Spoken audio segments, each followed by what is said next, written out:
नमस्कार दोस्तों, आप सभी का स्वागत है आपका अपना यूट्यूब चैनल हिंदी पाठ्यक्रम में। दोस्तों, आज की इस वीडियो में हम चर्चा करेंगे पेडागोगी पर। पेडागोगी यानी कि बाल विकास एवं शिक्षा शास्त्र। इस वीडियो में 30 क्वेश्चन लेके आए हैं। जो 30 क्वेश्चन जो है पूछा गया क्वेश्चन है, सभी सीटेट के एग्जाम में या स्टेट टीईटी के एग्जाम में पूछा गया क्वेश्चन है। तो दोस्तों, वीडियो को अंत तक जरूर देखिएगा। अगर वीडियो अच्छा लगे तो वीडियो को लाइक और सब्सक्राइब जरूर कीजिएगा। आइए दोस्तों, वीडियो को हम शुरू करते हैं। आज का जो पहला क्वेश्चन है, कह रहा है पियाजे के अनुसार निम्नलिखित में कौन सी अवस्था है जिसमें बच्चा अमूर्त संकल्पनाओं के विषय में तार्किक चिंतन करना आरंभ कर देता है। ऑप्शन ए है मूर्त संक्रियात्मक अवस्था जो 7 से 11 वर्ष, औपचारिक संक्रियात्मक अवस्था जो 11 वर्ष से ऊपर का है, या संवेदी प्रेरक अवस्था जो जन्म से 2 वर्ष, या पूर्व संक्रियात्मक अवस्था जो 2 से 7 वर्ष है। तो पियाजे के अनुसार जो संवेदी प्रेरक अवस्था है, इसमें बच्चा जो है अमूर्त संकल्पनाओं के विषय में तार्किक चिंतन करना आरंभ कर देता है। यानी कि ऑप्शन नंबर इसका सी हो जाएगा, संवेदी प्रेरक अवस्था, जिसमें बच्चा जो है अमूर्त रूप से तार्किक चिंतन करना आरंभ कर देता है। अगला क्वेश्चन है कि बच्चे में बौद्धिक विकास की 4 विशिष्ट अवस्थाओं की पहचान की गई है।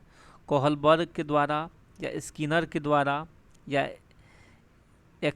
एरिक्सन द्वारा, या पियाजे द्वारा। ये भी क्वेश्चन सीटेट और यूपीटेट में पूछा गया क्वेश्चन है। तो इसका हो जाएगा पियाजे द्वारा। पियाजे द्वारा बच्चे में बौद्धिक विकास की 4 विशिष्ट अवस्थाओं की पहचान की गई है। तो दो का ऑप्शन नंबर डी इसका सही हो जाएगा। क्वेश्चन नंबर 3 कह रहा है विकास कभी न समाप्त होने वाली प्रक्रिया है, यह विचार किससे संबंधित है। अंतर संबंध का सिद्धांत, या निरंतरता का सिद्धांत, सी एकीकरण का सिद्धांत, या डी अंतःक्रिया का सिद्धांत। ये भी सीटेट 11 में पूछा गया क्वेश्चन है। तो विकास कभी न समाप्त होने वाली जो है निरंतरता का सिद्धांत है। 3 का ऑप्शन नंबर बी इसका सही हो जाएगा। क्वेश्चन नंबर 4 है कि प्राथमिक स्तर पर एक शिक्षक में निम्न में से किसे सबसे महत्वपूर्ण विशेषता मानना चाहिए। पढ़ाने की उत्सुकता, धैर्य और दृढ़ता, शिक्षण पद्धतियों और विषयों के ज्ञान में दक्षता, या अति मानक भाषा में पढ़ाने की दक्षता। तो ये धैर्य और दृढ़ता होना चाहिए। प्राथमिक स्तर पर जब शिक्षक पढ़ाते हैं तो उनमें सबसे महत्वपूर्ण विशेषता होना चाहिए धैर्य और दृढ़ता। ये क्वेश्चन भी 2011 में पूछा गया है। क्वेश्चन नंबर 5 है कि निम्न में से कौन सा शिक्षार्थियों में सृजनात्मकता का पोषण करता है। ए अच्छी शिक्षा के व्यवहारिक मूल्यों के लिए विद्यार्थियों का शिक्षण, बी प्रत्येक शिक्षार्थी की अंतर्जात प्रतिभाओं का पोषण करना एवं प्रश्न के अवसर उपलब्ध कराना, सी विद्यालय जीवन के प्रारंभ में उपलब्धियों के लक्ष्यों पर बल देना, डी परीक्षा में अच्छे अंकों के लिए विद्यार्थियों को कोचिंग करना। ये भी सीटेट 11 में पूछा गया क्वेश्चन है। तो इसका ऑप्शन नंबर इसका बी हो जाएगा कि शिक्षार्थियों में सृजनात्मकता का पोषण, प्रत्येक शिक्षार्थी की अंतर्जात प्रतिभाओं का पोषण करना एवं प्रश्न करने का अवसर उपलब्ध कराना। तो बी इसका सही हो जाएगा। क्वेश्चन नंबर 6 है कि वह अवस्था जब बच्चा तार्किक रूप से वस्तुओं और घटनाओं के विषय में चिंतन प्रारंभ कर देता है। ऑप्शन आगे है। ऑप्शन ए है संवेदी प्रेरक अवस्था, क्या औपचारिक संक्रियात्मक अवस्था, या पूर्व संक्रियात्मक अवस्था, या मूर्त संक्रियात्मक अवस्था। क्वेश्चन है कि वह अवस्था जब बच्चा तार्किक रूप से वस्तुओं व घटनाओं को के विषय में चिंतन प्रारंभ कर देता है। तो ये इसका हो जाएगा 6 का ऑप्शन नंबर। अगर हम देखें डी का, तो मूर्त रूप से बच्चे जो है सोचना आरंभ कर देता है। तो इसका डी सही आंसर हो जाएगा। ये सीटेट 11 में पूछा गया क्वेश्चन है। अगला क्वेश्चन नंबर 7 कह रहा है कि निम्नलिखित में से किस अवस्था में बच्चे अपने समवयस्क समूह के सक्रिय सदस्य बन जाते हैं, यानी अपने उम्र के लोगों से के दोस्त बन जाते हैं। ए है किशोरावस्था, प्रौढ़ावस्था, पूर्व बाल अवस्था, या बाल अवस्था। तो ये होता किशोरावस्था में बालक समवयस्क समूह का सदस्य बन जाता है। तो 7 का ऑप्शन नंबर इसका ए सही हो जाएगा। ये क्वेश्चन जो है यूपी टेट 2011 में पूछा गया क्वेश्चन था। क्वेश्चन नंबर 8 कह रहा है कि निम्न कक्षाओं में शिक्षण की खेल विधि डैश आधारित है। तो ऑप्शन ए है शारीरिक शिक्षा कार्यक्रमों के सिद्धांत पर, बी है शिक्षण की विधियों के सिद्धांत पर, सी विकास एवं वृद्धि के मनोवैज्ञानिक सिद्धांत पर, डी शिक्षण के सामाजिक सिद्धांतों पर।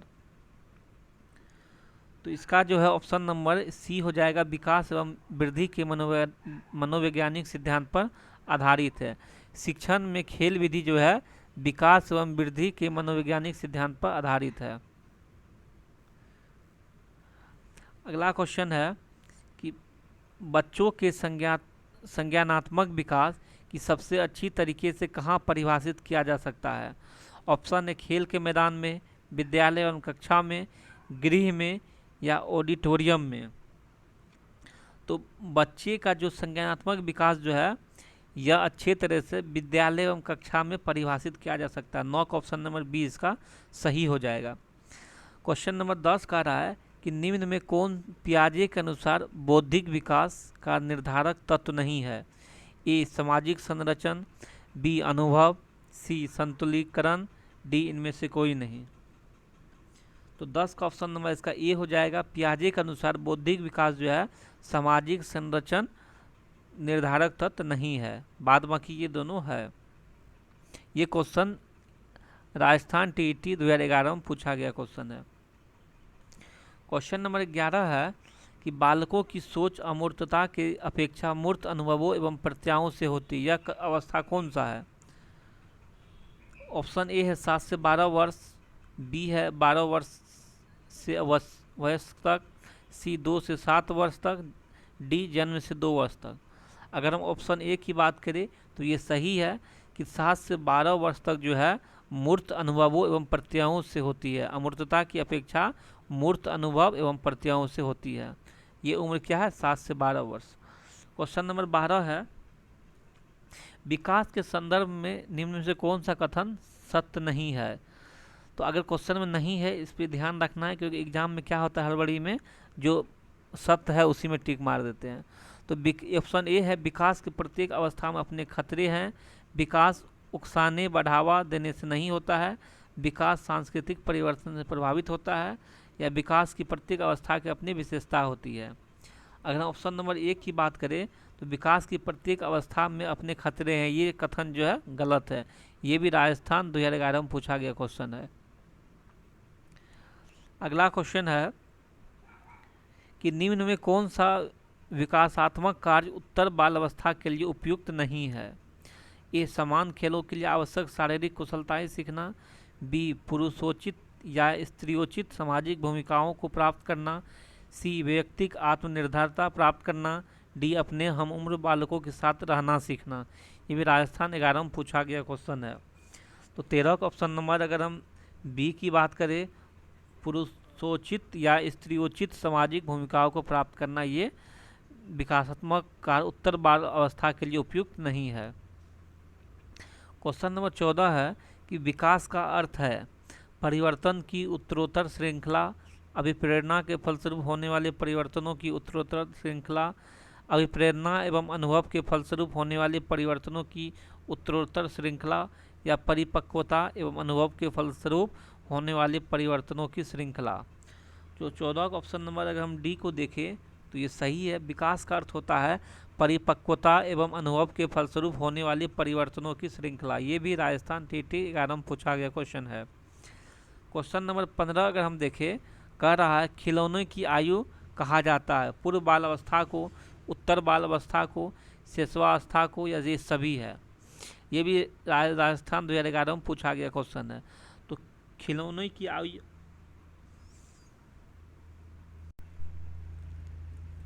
तो 15 का ऑप्शन नंबर इसका ए सही हो जाएगा कि खिलौने की आयु जो है पूर्व बाल अवस्था को कहा जाता है, क्योंकि पूर्व बाल अवस्था में ये खिलौने से बच्चे खेलते हैं। क्वेश्चन नंबर 16 है कि निम्न में कौन सी पूर्व बाल अवस्था की विशेषता नहीं है। तो दल या समूह में रहने की अवस्था, अनुकरण करने की अवस्था, प्रश्न करने की अवस्था, या खेलने की अवस्था। ये भी राजस्थान 11 में पूछा गया क्वेश्चन है। तो पूर्व बाल अवस्था की विशेषता नहीं है, तो वो है खेलने की अवस्था। इसमें जो बच्चा पूर्व बाल अवस्था में नहीं होता है। तो 16 का ऑप्शन नंबर डी इसका सही हो जाएगा। क्वेश्चन नंबर 17 की अगर हम बात करें तो 17 में है, उत्तर बाल अवस्था में बालक भौतिक वस्तुओं के किस आवश्यक तत्व में परिवर्तन समझने लगते हैं? द्रव्यमान या द्रव्यमान और संख्या, या संख्या या द्रव्यमान संख्या और क्षेत्र, तीनों में। ये भी राजस्थान 11 में पूछा गया क्वेश्चन है। तो 17 का ऑप्शन नंबर इसका डी हो जाएगा, यानी कि भौतिक, उत्तर बाल अवस्था में बालक जो भौतिक वस्तु जैसे द्रव्यमान, संख्या और क्षेत्र, ये तीनों में परिवर्तन समझने लगता है। किस उम्र में? उत्तर बाल अवस्था उम्र में। क्वेश्चन नंबर 18 कह रहा है कि व्यक्तित्व अस्थायी समायोजन है।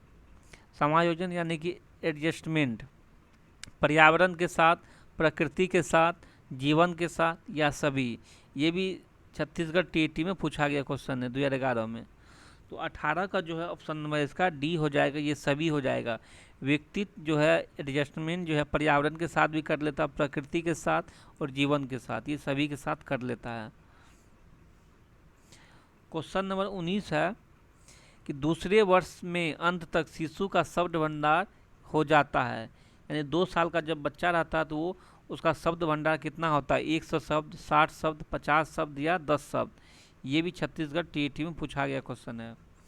तो 19 का ऑप्शन नंबर इसका ए हो जाएगा, यानी कि 100 शब्द। अगर 2 वर्ष का बालक रहता है तो उसमें 100 शब्द रहता है उसके शब्द भंडार में।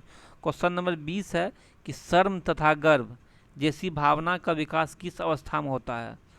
तो शर्म तथा गर्व जो है ऑप्शन है शिशावस्था काल, बाल अवस्था काल, किशोरावस्था काल या वृद्धावस्था काल। तो इसका ऑप्शन नंबर ये बाल अवस्था में जो है बालक में शर्म और गर्व ये दोनों चीज होता है। ये भी क्वेश्चन 2011 में पूछा गया है। क्वेश्चन नंबर 21 है कि मैकडूगल के अनुसार मूल प्रवृत्ति जिज्ञासा का संबंध कौन संवेग से है? भय से है, घृणा से है, आश्चर्य से है या भूख से है? तो 21 का ऑप्शन नंबर अगर हम सी की बात करें तो मूल प्रवृत्ति यानी जिज्ञासा का संबंध जो है आश्चर्य भाव से है। ये भी कुछ पूछा गया क्वेश्चन है। क्वेश्चन नंबर 22 का रहा है कि शिशुवावस्था की मुख्य विशेषता क्या नहीं है? सीखने की प्रक्रिया में तीव्रता, जिज्ञासा की प्रवृत्ति, चिंतन प्रक्रिया, अनुकरण द्वारा सीखने की प्रवृत्ति। तो 22 का ऑप्शन नंबर इसका सी हो जाएगा, चिंतन प्रक्रिया। शिशुवावस्था में की मुख्य विशेषता ये थिंकिंग प्रोसेस नहीं है, और सीखने की प्रक्रिया में तीव्रता, जिज्ञासा की प्रवृत्ति, अनुकरण द्वारा सीखने की प्रवृत्ति होता है शिशुवावस्था काल में। क्वेश्चन नंबर 23 का रहा है किस मनोवैज्ञानिक के अनुसार विकास एक सतत और धीमी प्रक्रिया है? केलोसनिक, पियाजे, स्किनर और हॉरलॉक। तो 23 का ऑप्शन नंबर इसका सी हो जाएगा, स्किनर के द्वारा जो है विकास एवं सतत और धीमी प्रक्रिया है। तो 23 का ऑप्शन नंबर सी इसका सही हो जाएगा। 24 का है कि बाल अवस्था होती है 5 वर्ष तक, 12 वर्ष तक या 21 वर्ष तक। तो बाल अवस्था जो है ये 12 वर्ष तक होती है। इसका 24 का ऑप्शन नंबर बी सही हो जाएगा। क्वेश्चन नंबर 25 का रहा है व्यक्तित्व विकास की अवस्था है अधिगम एवं वृद्धि, व्यक्तिवृत्त अध्ययन, उपचारात्मक अध्ययन या इनमें से कोई नहीं। तो 25 का ऑप्शन नंबर इसका ए हो जाएगा, अधिगम एवं वृद्धि। व्यक्तित्व विकास की अवस्था होता है अधिगम एवं वृद्धि में। 26 है विकास में वृद्धि से तात्पर्य क्या है? ज्ञान में वृद्धि, वजन में वृद्धि, संवेग में वृद्धि या आकार, सोच, समझ और कौशलों में वृद्धि। तो विकास में वृद्धि का तात्पर्य है आकार, सोच, समझ, कौशलों में वृद्धि होना। तो 26 का ऑप्शन नंबर डी इसका सही हो जाएगा। अगर हम क्वेश्चन नंबर 27 की बात करें तो 27 में है परिपक्वता का संबंध है। तो परिपक्वता यानी कि मैच्योरिटी का संबंध किससे है? विकास में है, बुद्धि में है, सृजनात्मकता में है या रुचि में है? तो परिपक्वता का संबंध जो है विकास में है। 27 का ऑप्शन नंबर ए इसका सही हो जाएगा। 28 से तनाव और क्रोध की अवस्था क्या है? तनाव और क्रोध की अवस्था शिशुवावस्था है, किशोरावस्था है, बाल अवस्था है या वृद्धावस्था है? तो तो तनाव और क्रोध का जो है अवस्था वो किशोरावस्था, किशोरावस्था में बालक तनाव और क्रोधित दोनों रहते हैं। क्वेश्चन नंबर 29 कह रहा है कि बच्चे की रुचि बनाए रखने के लिए आप कौन सी विधि का चयन करेंगे?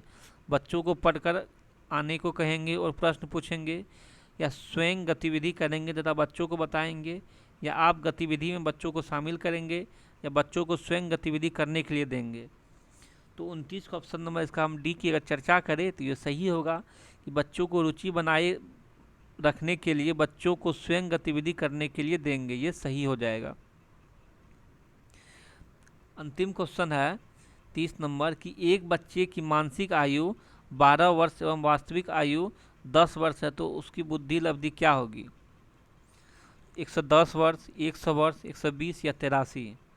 तो 30 का ऑप्शन नंबर इसका सी सही होगा, 120 वर्ष हो जाएगा। इसका होता है मानसिक आयु 12 वर्ष बटे वास्तविक आयु 10 गुना 100। बुद्धि लब्धि निकालने का तरीका का फॉर्मूला यही है कि मानसिक आयु बटे वास्तविक आयु गुना 100। अगर हम कैलकुलेशन करेंगे तो ये कितना निकलेगा? 120 निकलेगा। 10 से 10 100, 12 दहन 120, तो ये 120 ये सही हो जाएगा। इससे जो है प्रत्येक साल एक क्वेश्चन आता ही है, फिक्स है, बुद्धि लब्धि निकालने का तरीका। तो दोस्तों वीडियो अगर अच्छा लगे तो वीडियो को लाइक और सब्सक्राइब जरूर कीजिएगा और शेयर करना नहीं भूलिएगा, क्योंकि सीटेट का एग्ज़ाम दिसंबर में 16 दिसंबर से चालू है एग्ज़ाम। अगर आप लोग इसी तरह से वीडियो चाहते हैं तो सबसे पहले चैनल को लाइक और सब्सक्राइब कीजिए, जिससे हमारा सभी वीडियो आप लोगों को समय पर मिलता रहेगा। धन्यवाद।